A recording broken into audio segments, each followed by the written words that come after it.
Jungkook और Jimin दोनों alpha, दोनों रिच खानदान से और दोनों अपनी जिंदगी में बस खुद को सबसे ऊपर मानते थे। इनकी माँ को गुजरे कई साल हो चुके थे। पिता बिजनेसमैन थे, कड़े, सख्त और अक्सर घर से बाहर। जंगकुक और जिमिन को किसी चीज की कमी नहीं थी, न पैसे की न आजादी की। लेकिन सब कुछ तब बदला जब उनके पिता ने अचानक दोबारा शादी कर ली और नई दुल्हन के साथ आया एक 17 साल का लड़का, किम ताह्यंग। एक अनजाना नाम, एक अनजाना चेहरा और उनके लिए एक अनचाहा मेहमान। ताह्यंग ओमेगा था, लेकिन उसने ये बात हमेशा छुपा कर रखी। वो डीले हुडीज पहनता, कॉलर ऊपर करता, परफ्यूम का एक खास कड़वा स्प्रे लगाता जो उसकी मीठी ओमेगा गंध को पूरी तरह दबा देता। उसकी चाल में अल्फा जैसी सख्ती थी और चेहरे पर हमेशा एक तटस्थ भावहीन परत। ताह्यंग जानता था ये घर उसका नहीं है और ये दो अल्फा भाई उसे कभी अपनाएंगे नहीं। जंगकुक और जिमिन के लिए ताह्यंग महज सौतेला था। जिमिन अक्सर उसकी अनदेखी करता और जंगकुक वो बस नजरअंदाज करता। कोई सीधा ताना नहीं, लेकिन अजनबीपन की दीवार हमेशा तनी रहती।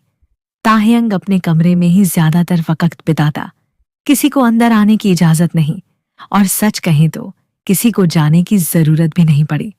पर वो कमरा उसकी असल पहचान का इकलौता गवाह था। गुलाबी पर्दे, मुलायम बिस्तर, दीवार पर टेढ़ी बियर की तस्वीरें, कोने में छोटी ड्रेसें टंगी हुई। हर कोना उसके सच्चे रूप को जिंदा रखता था। एक नाजुक, डरता हुआ ओमेगा जो बस दिखावे में खुद को मजबूत बनाए रखता, पर बाहर की दुनिया को कुछ नहीं पता था। जंगकुक कभी कभी उसे देखता, चुप, अकेला और किसी और ही दुनिया में खोया हुआ, पर उसने कभी सवाल नहीं पूछा। उसे कभी जरूरत ही नहीं महसूस हुई। अगली सुबह जब जंगकुक और जिमिन तैयार होकर स्कूल जाने लगे, तभी उनके पिता ने आवाज लगाई, आज से ताह्युंग भी तुम्हारे साथ स्कूल जाएगा। एक पल के लिए जैसे कमरे की हवा भारी हो गई। जंगकुक और जिमिन दोनों ठिठक गए। चेहरे पर नाखुशी साफ थी। ताह्युंग थोड़ी दूरी पर खड़ा था, उसकी आंखें झुकी थीं। उसे अंदाजा था कि अब आगे क्या होने वाला है। असल में उनके पिता चाहते थे कि ताह्युंग को इस नए माहौल में अपनापन महसूस हो। उन्हें भरोसा था कि उनके दोनों बेटे ताह्युंग का साथ देंगे, उसका ख्याल रखेंगे। पर उन्होंने ये बात कभी खुलकर कही नहीं। जंगकुक और जिमिन को यह फैसला न गवारा था न मंजूर। अब इसे भी साथ ले जाना पड़ेगा। हर चीज में ये हमारे बीच क्यों घुस रहा है? उन दोनों के दिल में जो थोड़ी बहुत दूरी थी ताह्युंग के लिए, अब वह पूरी तरह नफरत में बदलने लगी। छाया की तरह पीछे चलता ताह्युंग स्कूल के रास्ते में, ताह्युंग चुपचाप उनके पीछे चलता। वह ना कोई सवाल करता, ना कोई शिकायत। लेकिन जंगकुक और जिमिन अब हर पल उसे जताने लगे कि वह अजनबी है, न घर का न दिल का। अब वो अपने हर छोटे बड़े काम ताह्युंग से करवाने लगे। ताह्युंग, मेरा बैग तुम पकड़ लो, हमारे शूज भी तुम साफ कर देना, होमवर्क में हमारी कॉपी भी तुम पूरी कर दो। ताह्युंग सब कुछ करता रहा, एक शब्द भी नहीं बोला। शायद वह अब भी दिल के किसी कोने में उम्मीद रखे बैठा था कि एक दिन तुम दोनों उसे भाई मानोगे।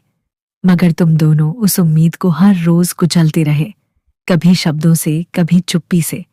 स्कूल में कुछ हफ्ते वैसे ही बीत गए। हर सुबह ताह्यंग जंगकुक और जिमिन के साथ चुपचाप कार में बैठता, स्कूल पहुंचता, क्लास लेता और अकेले लौट आता। वो अब भी अल्फा की क्लास में बैठता था, क्योंकि कोई नहीं जानता था कि वो ओमेगा है।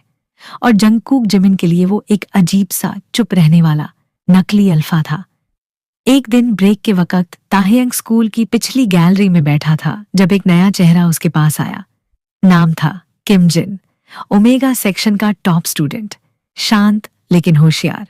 उसकी अपनी एक जगह थी स्कूल में, और ओमेगा होते हुए भी उसकी मौजूदगी हल्की नहीं होती थी। जिन ने ताह्यंग को देखा, एक पल उसे महसूस किया। तुम अल्फा नहीं लगते, उसने आंखों में आंखें डालकर कहा। न आवाज तेज थी न कमजोर। ताह्यंग थोड़ा चौंका, लेकिन चेहरे पर कुछ नहीं आने दिया। जिन मुस्कुराया, मत घबराओ, मैं बस कहना चाहता हूं, इस तरह चलने से बच नहीं पाओगे। अल्फा की क्लास में ओमेगा को छुपा रहना आसान नहीं होता। ताह्यंग कुछ नहीं बोला। जिन बिना कुछ और कहे चला गया, जैसे आया था वैसे ही। लेकिन इस मुलाकात को दो और जोड़ी आंखों ने दूर से देखा था, जंगकुक और जिमिन। वो दोनों गलती से उसी ओर आ रहे थे और उन्हें एक नजारा दिखा। जिन, एक ओमेगा, ताहियंग से आमने सामने बात करता हुआ। जिमिन का चेहरा एकदम खिंच गया। ओमेगा उससे ऐसे बात कर रहा है, उसने फुसफुसाया। जंगकुक की नजरें ताहियंग पर टिकी थीं। ओमेगा कभी भी यूं अल्फा से नजरों में नजरें डालकर बात नहीं करता। ये कौन सा रिश्ता है इनके बीच? उन्हें लगा ताहियंग अल्फा है, लेकिन किसी ओमेगा का इस तरह का बर्ताव उन्हें बिल्कुल असहज कर गया।